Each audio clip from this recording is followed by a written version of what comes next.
Okay. These intros they never come natural to me, you know. It's just it'd be like that.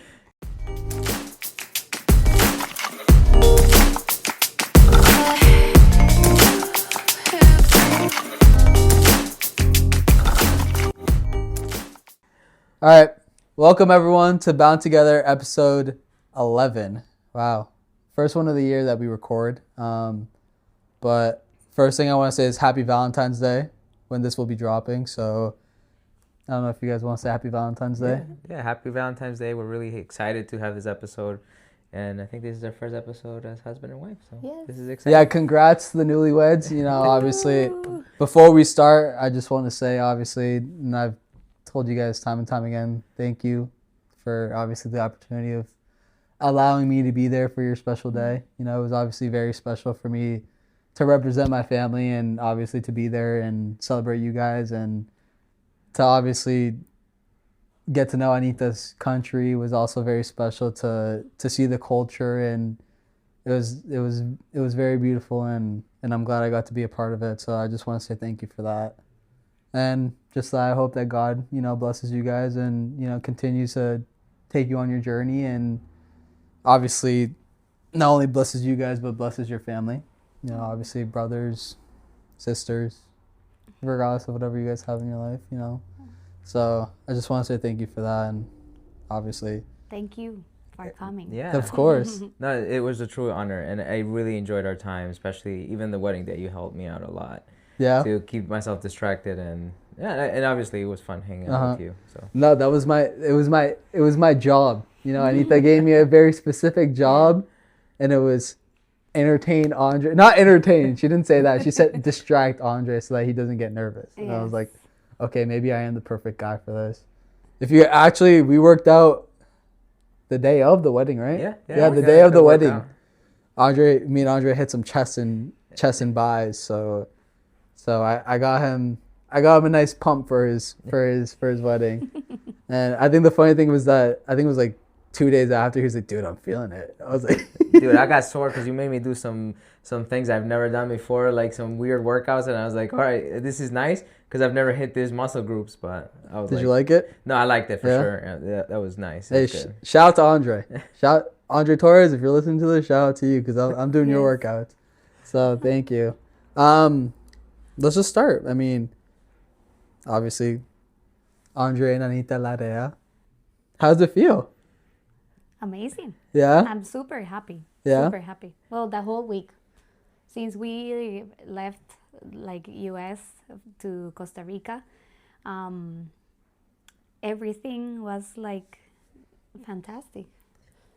I think so, and mostly for me, I think it was really interesting because I thought I was going to be nervous. I thought I was going to be anxious, and the wedding day was completely different. Yeah. So I never felt any of those stuff. I never felt jitters. I never felt nothing. It was like complete peace. So I thought that was like the perfect sign. It's understanding that it was like perfect peace. Nice. And, well, I feel like a lot of people say, like, is it, like, do you feel like you're married? Like, does it feel any different? To be honest, no. At least for me. I can't speak for her, but for me, it does not feel anything like that. Like, again, I think it's part of, I made the decision to marry her, like, pretty back early into our relationship. So it wasn't, like, a big difference, but I don't feel like it's been too much different. And I think this was a weird beginning because, like, we were in Costa Rica, so I was on vacation mode. We came back and she was at a work trip. So like, I think this week, starting like now, since yesterday, this is when our real marriage life starts. So it does not feel like it yet, but I think, ask me like a month. Okay. All right. And I'll tell you the real answer. So to give everyone that, you know, obviously doesn't know your story, let's just give, obviously it could be very extended. So let's just do like a short summary of how you guys met, like your story. I don't know who wants to give it, if it's Andre or Anita. Which one of you want to give it? I can start. And then Andre, you can finish. Perfect. Okay. And also because it was part of my vows. So. Oh, okay. So it's just a brief summary of what happened. But Perfect. basically, I went one day to our church, and he was giving a class, like the Sabbath school class.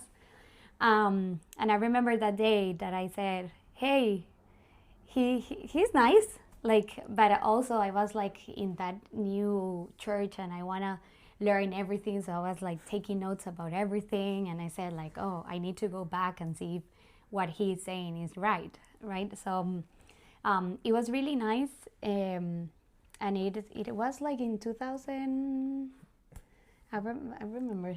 18, 19? In 2018 is that when you first started coming to 19. Leominster? Yeah. I started coming to Leominster, and then pandemic hit, so I was not there. And then like 1 year after, that's when actually he sent me a text for the first time, because we met everyone in Leominster, but they were not my friends. I was just Right. going to church, and that's it. Mm-hmm. So I remember he sent me a text and say, "Hey, do you want to go and see the sunset? I'm going with my family. I don't know if you want to go." Obviously, he will tell you his part, because he thought that I was gonna say no, and actually say yes, why not? Because in that moment, all my friends got married, and they have Their families. their yeah. families, and I said I need new friends. Like, if I really want to meet someone, I need to have friends. So maybe Andre can help me to find the one, right? So yeah, it has been 4 years Okay. since we Had that first Right. encounter. first. Yeah. So her first impression of you was that you were nice. What was your first impression of her? Yeah. I mean, I think it starts back in like 2019. Mhm. So like I remember this, and I remember telling my brother when she walked in, and I was like, "Oh, look, that's a pretty girl that just walked in." But again, I didn't think anything of it, and it was not like I was looking for a girlfriend. At the time, I was already dating somebody, so I was like, okay, it was more like an observation. Right. And then my dad too was like, "Oh, look, that's a really beautiful girl that walked into church," and I was like, "Yeah, yeah," and I didn't think anything of it. And then she sat down in our class, and then that's when again saying what she was saying, she starts writing everything down, and I was like, okay, I started freaking out because I was like, okay, I say something, she writes it down. I'm like, I don't know what she's thinking, so I'm thinking, am I doing this correctly? So I started getting self-conscious a little bit, but then again, the pandemic hit, she disappeared. I was like, okay, there's a lot of people that come in church and they visit for a while and then they disappear. So I was like, I just assumed, She was gone. Yeah. she was done. I'm like, she didn't like our church anymore, or for whatever reason. So then, fast forwarding to like 2020, at the end of 2021, that's when I text her, and it was not even because I wanted to text her. It was just my mom was on me, because I remember during the pandemic, my mom was scared that I was depressed or something, because like she would literally, the house would be dead quiet, and it's because I had my headphones on and I was watching TV, so I was like really into myself. But inside, I can tell you the pandemic was the best thing ever, because I'm antisocial, so it was like an antisocial dream. So then she was pushing me to try to go out, get out there and make friends. Right. Because like, remember that in the last episode of the podcast, I'm more of a cactus, not a bonsai. Correct. So like I thrive being alone. Right. So then I sent her a message just to get my mom off my back, and I was like, first of all, it's last minute, is the day of. Who doesn't have plans? And then she's gonna think I'm a crazy person for asking her to go. And I made sure, I was like, hey, I'm going to watch the sunset with my family. I was like, no one's gonna say yes to that. So I was like setting it up for her to say no. And then she hits me back with like, yes, I would love to. And I was like, okay, great. So then I was like, all right, I'm gonna just get this over with. We're probably not gonna match because like, but then immediately when we got to the beach, we just started having a conversation, and I felt like I was talking to somebody I've known my entire life, and we were just picking up the conversation from last time we were talking. And Oh, okay. this is literally the first time we've ever really had a conversation Right. other than hi and how are you or listening to the class. And So- then literally from there, like it was immediate. Like You she guys- kept, and then she didn't say this part of the story, but she was sneaky because she purposely left her sunglasses in my car so that she had an True? excuse, The an excuse to be able to text me Okay. to say, hey, I forgot my left sunglasses. Exactly. Can I come pick it up? And you were so mad about that. I'm not mad. I'm just saying you were sneaky on that part. So after that, you guys just talked, and then Yeah. So, dates happened, and then so we didn't have our first date until 6 months after. oh, So we were just talking, having a conversation as friends, and we were starting to get to know each other, and we were talking pretty frequently, like every day. But Yeah. then I had the courage to ask her out on a date, so we went to a Celtics game. But that was 6 months afterwards. Well, but before that, we had that conversation. Yeah,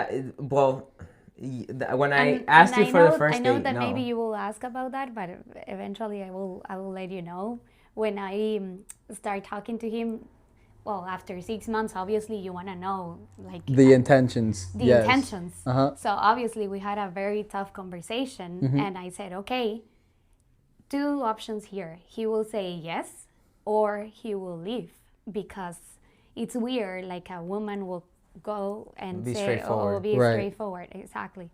So, yeah, he Okay. said yes, and then All we right. went to our first date. Yeah. And like right then and there, did you know that the relationship was gonna be serious, So. Yeah. or were you guys just kind of feeling out the waters a little bit? No, I think that prior to the first date, we were just filling out the waters more than anything, and I was taking things extremely slow, and I remember having this conversation with Pablo, and then when he was like, oh yeah, she's 30, she knows what she wants, don't waste her time, and like I was like, okay, so then that made me more self-conscious because then Pablo put it in my head that I was like, I was like going from a previous relationship where like last time I was single I was like 17 or Right. 16, so I was like really young. Yeah. So I was like, I've never gone out on a date with anybody as an adult, so I don't know how it works. So then I was like really like trying to make sure that our first date was perfect, but then also I didn't know what to do, and she can tell you the rest of it of how it Yes. ended. But Yeah, it was so funny because obviously we had that conversation, and then I said, okay, when he's gonna give me a kiss or a hug or something like that, and it was like I was waiting and waiting for months, super patient, and then Yeah, super patient. well, after 6 months, yes, and then that night I remember, and I will tell my best friend that I'm gonna say this, but she told me like, hey, okay, it's your first date, but please give him a kiss because you cannot come back home without giving him a kiss. So obviously it was funny because That was the I was surprise. just trying. I was trying to be a gentleman to my defense. Correct. Yeah. Well, like you said, it had been a while for you, you know, and Yeah. I don't think there's anything wrong with that, you know. I think the important thing is that obviously you found someone that obviously share those same values. And I think that's part of the next question that we're going into is how important was that for the both of you guys to find someone that shared the same values as you guys? It's super important. Yeah. Yeah. But the thing is that you need to first know yourself. You need to know what are those values. What is important for you? Because if you don't know how you're going to ask someone that is new in your life, that it's the first time that you are meeting, like to say, hey, this is what I want, or this is what I like, or whatever. So it is important, and I have been telling that to Andre because I think that in these days, people doesn't understand how is like dating someone. They think that it's just like a trend thing. And I think that it is important to take care of yourself, your mental health, and then, yeah, work on that. And you can share that with your partner. For sure. And I think for me, I made it very clear from the beginning because she was straightforward of what she was looking for in a relationship and that she was trying to be serious. Yeah. So for me was like, okay, my response was, I agree with what you're saying to me, but more than anything is I told her, I want to make sure that I worship the same God with my partner.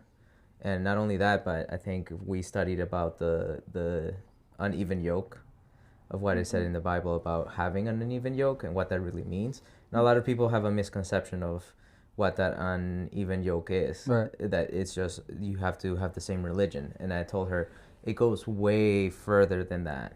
I think you have to be on the same page in a lot of different things. And I think from day one with Anita, it's we've had very compatible life goals and what we expect out of life and what we want out of life. So I think it has made everything so easy.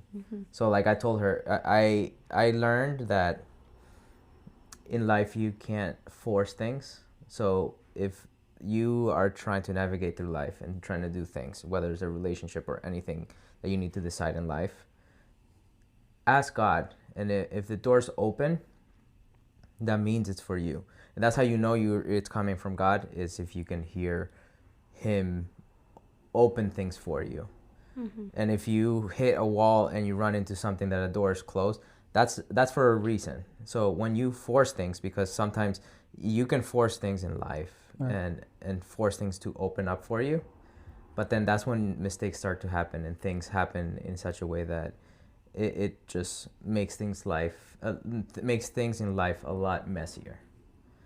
And for me, having a compatibility when it comes to our views in life and what we want in our life, especially more than anything, to be able to worship the same God. To me, that was the priority number one. And I remember having this conversation as we were driving to Leominster, and it hit her really hard because I was like, I know for a fact I'm not gonna marry or date somebody that doesn't share the same beliefs as me. And remember that I was not a dentist. Right. So for me, it was a shock because I said, no. Okay, if it's to adorar al mismo Dios. Worship the same God? Worship the same God. I'm sorry. It's okay. So basically I said, okay, why he doesn't, or why he can't share my God or under my religion, right? And it was at the beginning. I was learning everything. Right. So obviously for me, it's like, why he's saying that? What he's saying is that if I don't worship his God, well, the same God, that means that, okay, we are done, or what? So obviously I was like trying to, well, I don't know, to understand what he was saying. Right. So it's obviously, it was more difficult for you in that situation because you had came from a different lifestyle. yes. And I know the podcast listeners know you've shared your story before, and I think obviously you did that hard work yourself. The fact that now, what is it, 5 years that you've been Adventist? No. 5 years now? No, It was I think in it's like 2022. 3? 2022. Even then, like the fact that now you are married with an Adventist man. If you went back 4 or 5 years ago and I told you you'd be married to Andre, what would you say? I will say no, because obviously we were like, as I was explaining, it was a different for him. Like, it's so funny, I can tell you, but I did a checklist, and I did, yes, worship the same God, but for me, religion was not part of my checklist. Gotcha. But then when I met this guy, he started saying that because he was his priority number one. My priority number one was he needs to love God. Okay. That's the only thing. But then obviously, like, worship the same God means a lot of things. Do you guys want to elaborate on that? I mean, to worship the same God, you can be in the same religion, but you can completely have completely different views, and you have things that you don't agree on. So I think you can't, literally what the Bible tells us is that you can't, if two people can't agree, then how can they agree about anything, especially when it comes to about religion? So I think it goes, for me, she said worship God. God had to be important. For me, it was more like, okay, I didn't have a checklist of things like her. She had a long list of things that she was looking for in a partner. For me, it was the opposite. It was like, okay, if I put God first and I ask and have a standard saying they have to have the same, they have to have the same beliefs as me and be in the same page as me, God is going to provide the rest of those things. Because if I make a list, I'm putting myself in a box. Right. So if I put myself in a box, God can be having somebody that's even better than what I expected. And I can tell you, for me, Anita was 10 times better than anything I could ever dreamed of or asked for in a checklist. So I'm just shooting myself in the foot if I say, hey, I have this, and that. For me, is God comes first, and he will make everything appear, and it's going to be everything I dream of and better, because every single time I've ever dreamt of anything, God has a funny way of saying, this is what you wanted. Well, haha, joke's on you. This is what I had for you. Right. But I just want to clarify, if there is people that has my personality, it's okay to do checklists too. Right. It's a way to know what you want, what are the things that you will allow, and which ones are not. Because that will help you to understand what are red flags, for example. So it's okay the way that he did it, but also I think that in my way it was too. No, and that's totally fine. Again, this is just experiences, and that's what makes us different. The way that you kind of approach things, Andre, it kind of helped. It kind of made you a little bit open-minded in terms of like allowing God to take its course. You know, he was the one that was in control of your relationship, where you said, I'm going to establish this first, and then everything else will fall.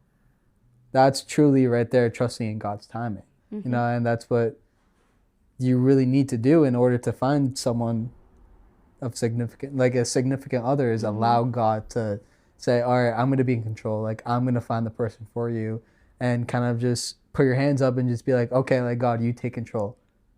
And like, I think that's difficult. It's so difficult. It's so difficult to So trust difficult. in God and say, and again, I was going through a process in my life at the time that I was learning the hard way to have faith. Right. And I think when I let go, that's when she appeared.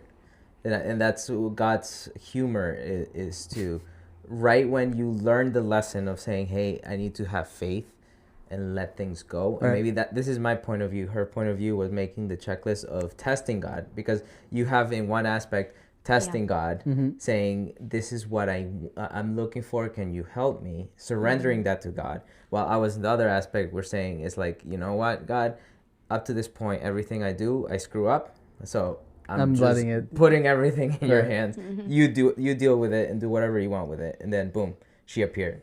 And then boom, I appeared into her life. Yeah. then do you think did Andre help you establish the relationship with God? Do you think he's helped push you a little bit in that? Well, I started before. Right. That's all you know. If you heard episode 1, you Right. should go and listen to that one. At the beginning, I started by yourself, yeah. myself, yeah. And then, yeah, when as soon as we started like talking and then dating, since then, I feel like the connection with God has been different. Like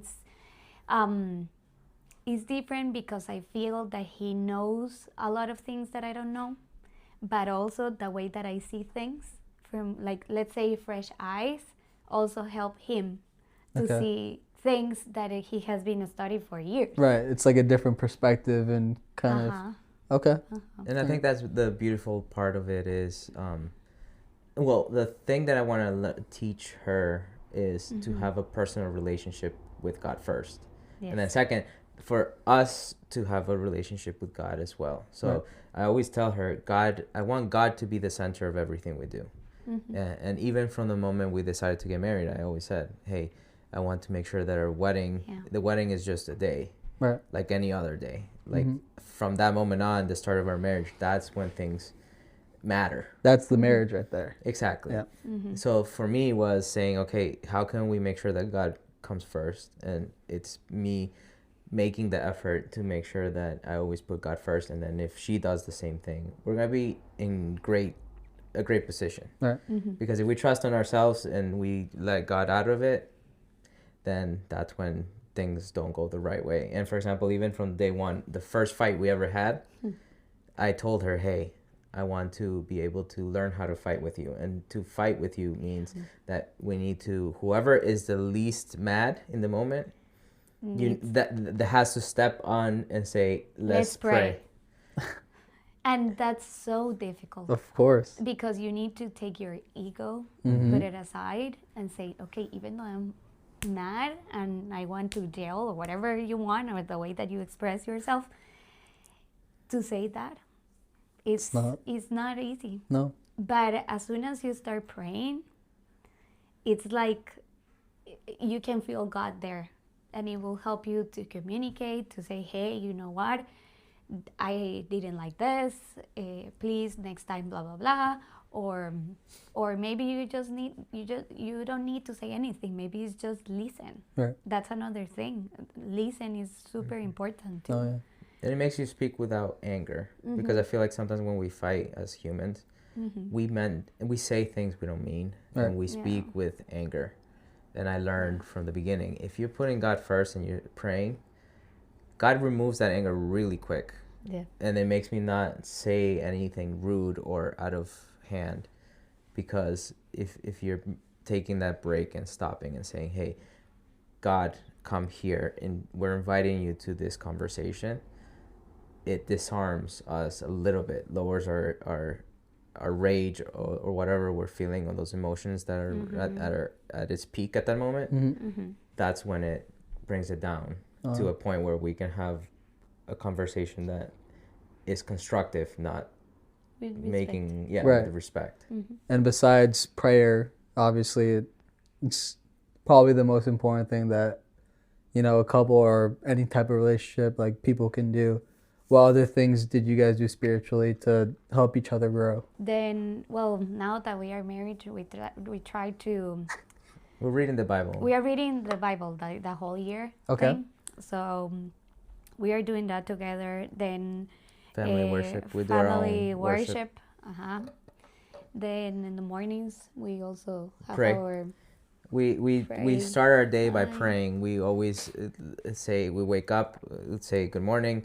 And again, this is all very new. We've been doing this for a week. Right. So by no means But is it's this... nice. It's like creating a habit. Exactly. It's like, okay, the first thing that you do is like, oh, you open your eyes and you have Anita, Andre, and then it's like, hey, good morning, baby, and let's pray. Right. And then start our day. So No, exactly. I think that it's something easy to do.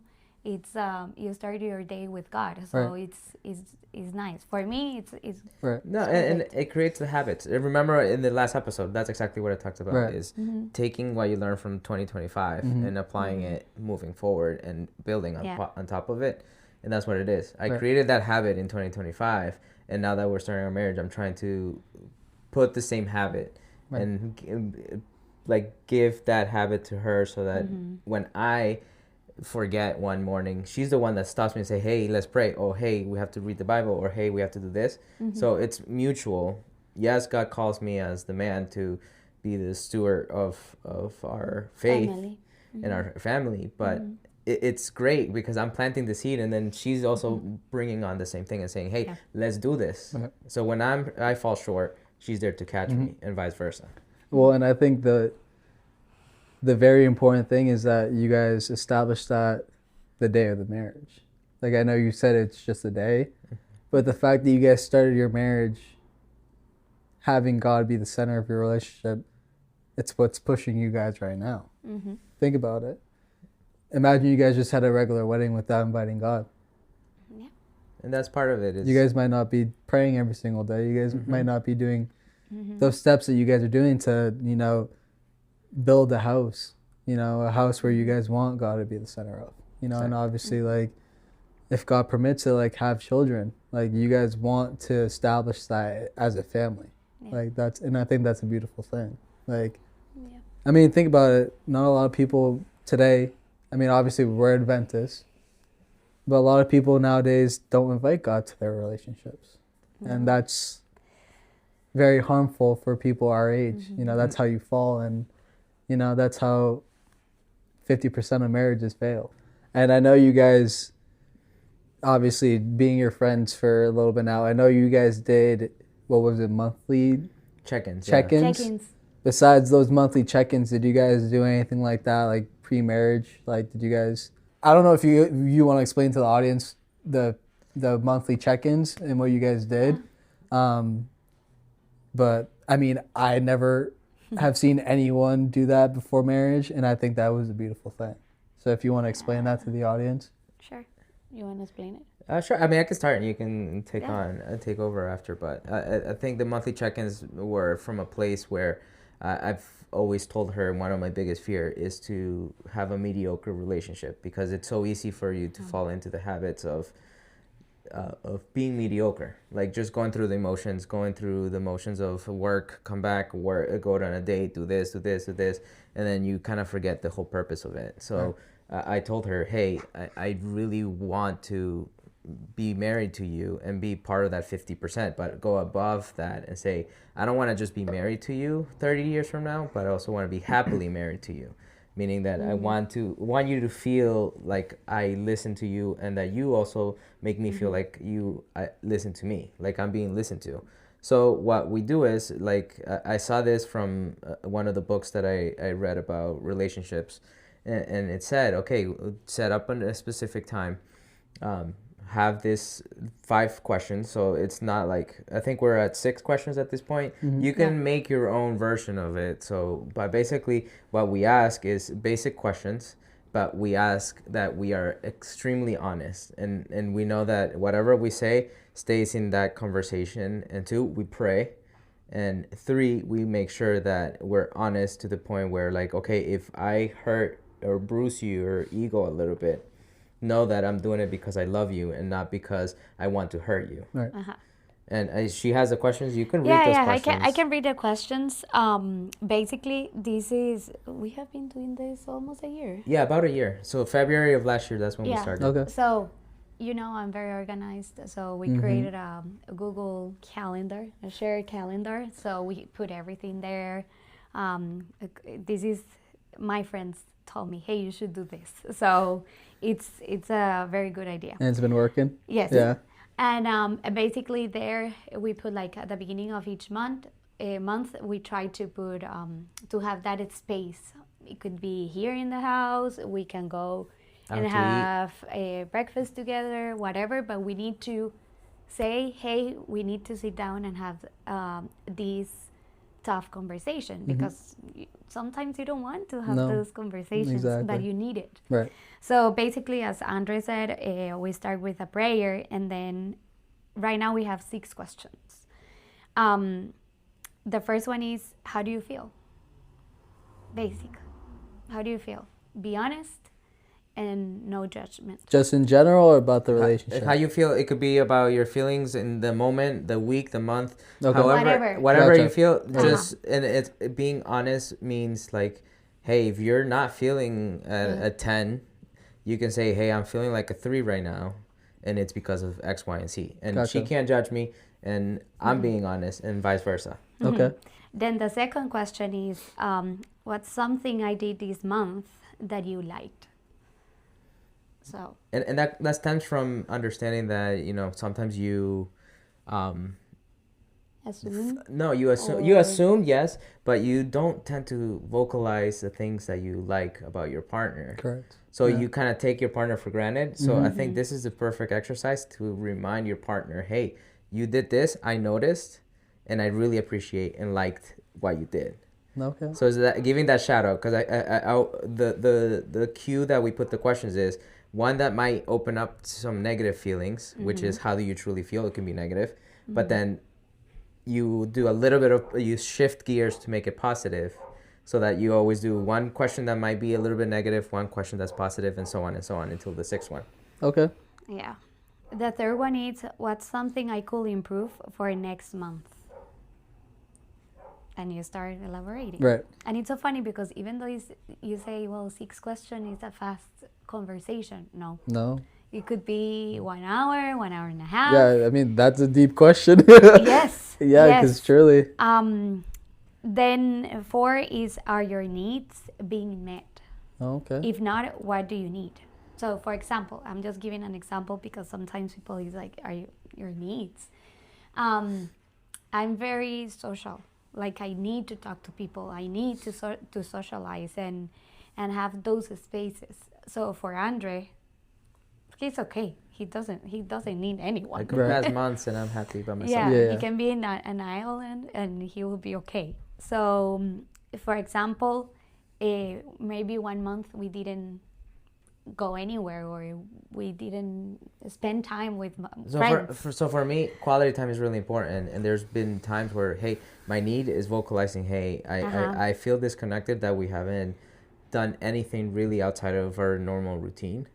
So I vocalize that. Or for example, what she gave the example of her feeling the need to socialize. Like, Yeah. as she can vocalize that to me, is the space that she feels safe, that she can tell me, hey, we can do more social stuff. So then I'm like, okay, so let's go out with your friends. Let's go out to eat and do these things that normally I would never really care about. Right. And it could be that as a couple, or it could be something that you need. Just by yourself. For Correct. example, hey, you know what? I need me time. Okay. And I need to go to a spa and whatever. I'm just saying something, but And I can facilitate that for her. And she's giving real examples. Like literally, there's been times Yes. where like I literally Super book her sweet. an appointment for a massage. I pay for a facial and I send her off. Or for example, even her friends. She's taken a couple of trips now because of a conversation that stemmed from this. Oh, So I'm okay. like, okay, you take your weekend, you go with your friends. I'll be here. I don't need my weekend with friends. I don't even have friends that are outside of the state.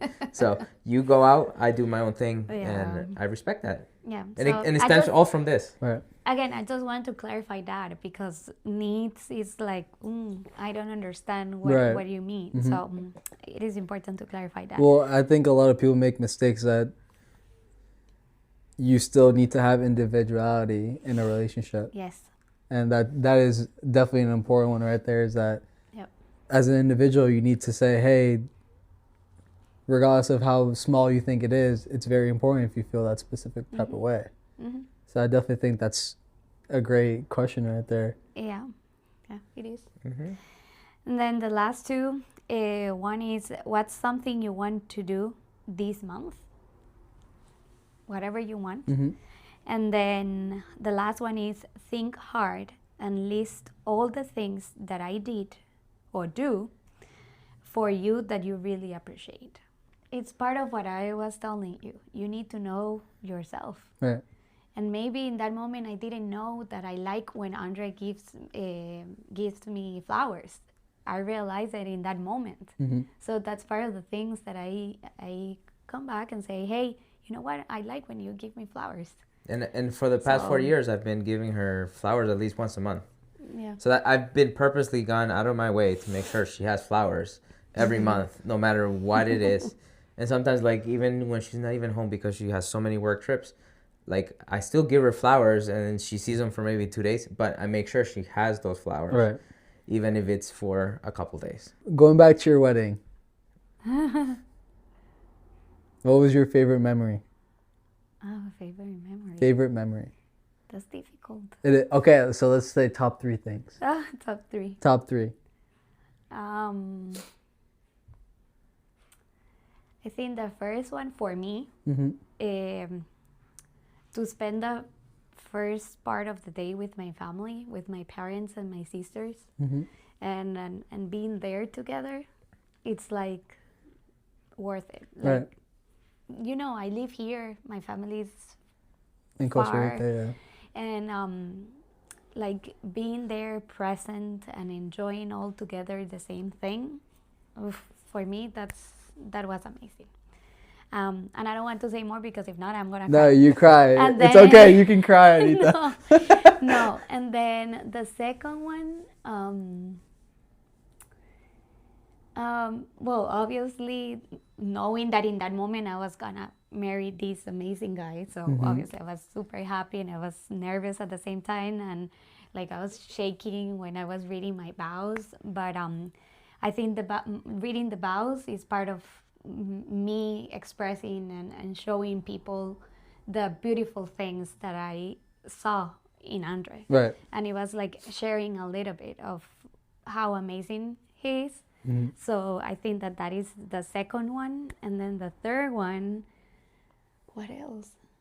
Well, all the activities and the different things that we did, and that seeing all these happy faces, and well, more than anything, each person told me like, "Hey, we felt God here." No.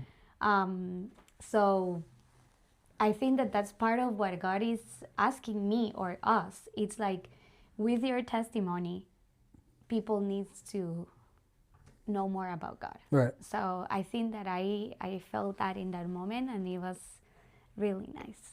Those are my top 3.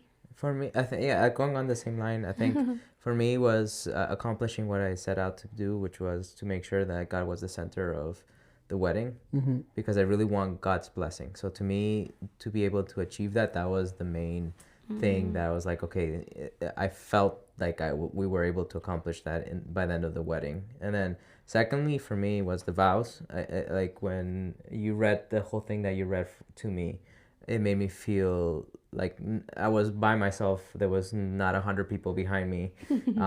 And it was just, that moment was like forever stuck just between me and you, even though there was 100 people around us.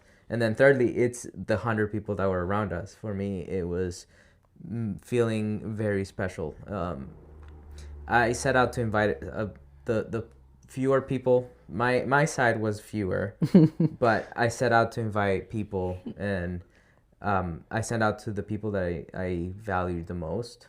And it made me feel really, really loved, because almost every single person, even the ones I thought they were going to say no, they all said yes. And it made me feel really loved and welcomed to have all the people that came out to support us, including you. That was part of the thing. And I really enjoyed having you, especially with all the close family in the Airbnb, because it made me feel so welcomed and so loved, and like just a pour of love by everybody that went and traveled across the entire world, in another part of the world, just to be present in that moment. No.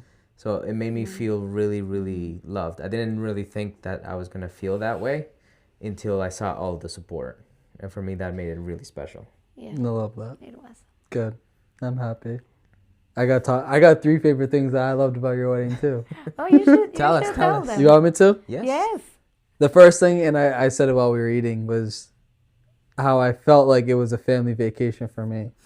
And like you just said, the fact that I stayed at an Airbnb with you and your family and still felt like I was welcome there and I was a part of the family, like that meant a lot to me. You know, obviously the fact that we've been able to grow our relationship and the 2 or 3 years that we've had is definitely a special bond. And then obviously Anita's family. That's everyone that welcomed us from Costa Rica was something very special. Yeah.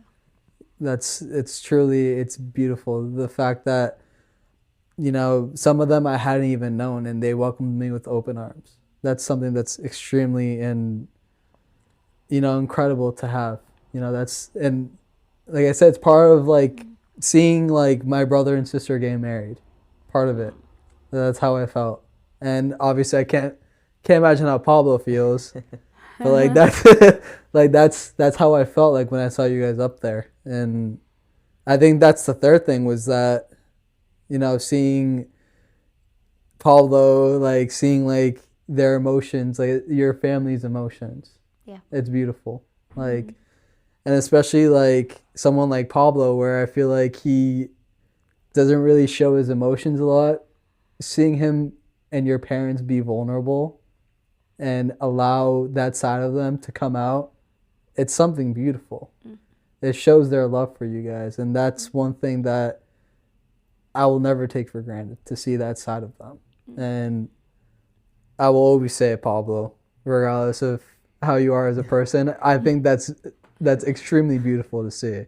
And I know that the kids ripped on you for that, but don't change that. That's something that is special. So I would say those were my favorite 3 things that I saw from the wedding. And obviously Costa Rica. Oh, yes. Yeah. Beautiful, my God. Yeah. It really is. Pura vida. Pura vida. So last thing, give I would say, nah, I think 3 things is too much. What's an advice that you would give someone that's a young Adventist, praying for a spouse, or, just even if it's someone that's single or a relationship, someone that's just starting in a relationship with someone, what would you give that relationship or that couple as advice? You can ask my mom. I have been praying. Well, I prayed because I already have it.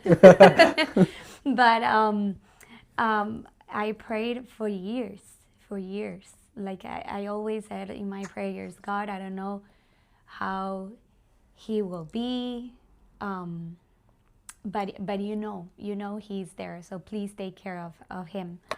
And then after that, I will say you need to understand what are your values, your boundaries, and start dating. Like it's part of dating. Don't rush. Like take your time.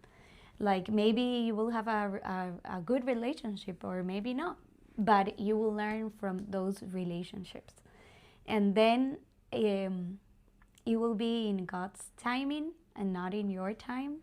And it's difficult because sometimes you feel, oh, I'm seeing all my friends getting married and I'm single and I don't know if I'm gonna find someone. Right. Well, it's because maybe you are not ready.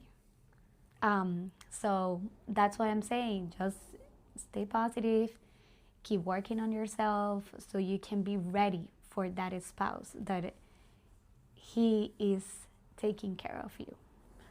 Oh, for you. Right. Basically. Yeah. Andre? Yeah. I think for me is the one thing that I can tell somebody that is young or is looking for that person. I think it's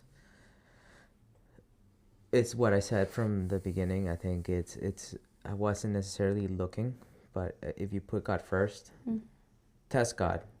And I think that that's important. Test God and put God first and tell him, I want you to take control of my life. And I think when you learn to stop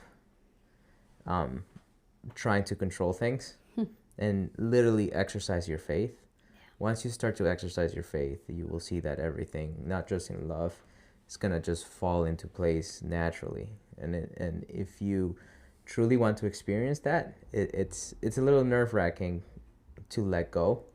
But just let go. Put it in God's hands and then test God. What we talked about before has definitely impacted my life recently. So beyond grateful to have you guys to have those conversations with. So, but I thank you guys too for being here, for obviously, sharing your story, and obviously congrats again. Thank you. I will never stop saying that, and that I'm proud of you guys. And like I said in the beginning, I hope that God leads you guys to this new journey and blesses you guys and your families. And Amen. But thank you guys again, and thank you guys for listening. Obviously, we're hoping to do a lot more content this year, so get ready for it, and continue to support us and be with us every single step of the way, and we can grow as a family. So thank you guys for being with us, and we hope you guys have a lovely week.